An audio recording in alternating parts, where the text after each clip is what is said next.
Hello everybody. Today I'm going to be presenting about some foundational theories of public administration and articles coming from the textbook. So the first article I chose is The Organizational Culture Perspective by J. Stephen Ott. I chose this article because it shifts public administration away from rigid models and starts to understand how shared values, beliefs, norms, they create cultural systems within organizations. These shared meanings, these organizational stories, these informal norms start to shape what really makes up an organization. It's not just about the rules or regulations of a system. And the peer-reviewed article that I chose is Organizational Culture and Leadership by Edgar Schein.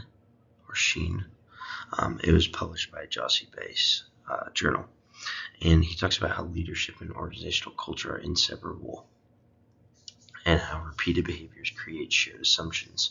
So he builds off of Ott's original theory that it's not only shared meanings or informal norms, it's actually repeated behaviors of leaders that create shared assumptions within an organization. And this is how culture connects to leadership. So Schein found that Ott's theory was very important in the way that leaders operate. These core theories are very relevant. Today you can see it all throughout policing, how a police department is ran or how a public administration is ran, with how repeated behaviors from leaders like the president or the leader of a certain department or a leader like a captain of a police department. But they also must adapt to technology like digital organizations or digital companies that kind of changes and alters what behaviors create those cultures. And the second article I picked is The Possibility of Administrative Ethics by Dennis F. Thompson. I picked this because he shows how public administrators can exercise moral judgment and just the importance of having morals even within bureaucratic systems. So he talks about concrete ethics, the ethic of neutrality and the ethic of structure. And this shows how administrators can carry out policies without their own moral views, without having bias or a certain leaning towards a certain direction.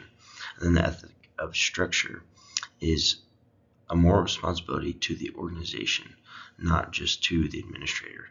So in theory, this is working towards a common goal as an organization, not just a singular person. And this requires moral responsibility within bureaucracy. And we also see this in the other article that I chose, which is The Responsible Administrator by Terry Cooper, which shows a very practical ethical decision model for administration, and it shows how ethics cannot be avoided and moral judgment is essential to being in public administration. Now, these are the ideas that are very important when it comes to policing, when it comes to any sort of public administration that affects a large amount of the population. Their moral judgments, individual moral judgments, must not be what creates a decision, but the consideration of all others' morals and the consideration of the population that is going to be affected is the most important thing in public administration. And we see this in many ways in policing, in general public administration, in public health, and whatever that may be. Police use of force and public health mandates are two great examples. The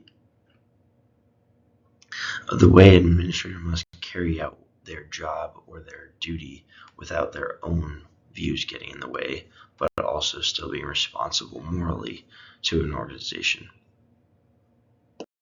And those are my two articles, and that's all I have for today. Thank you.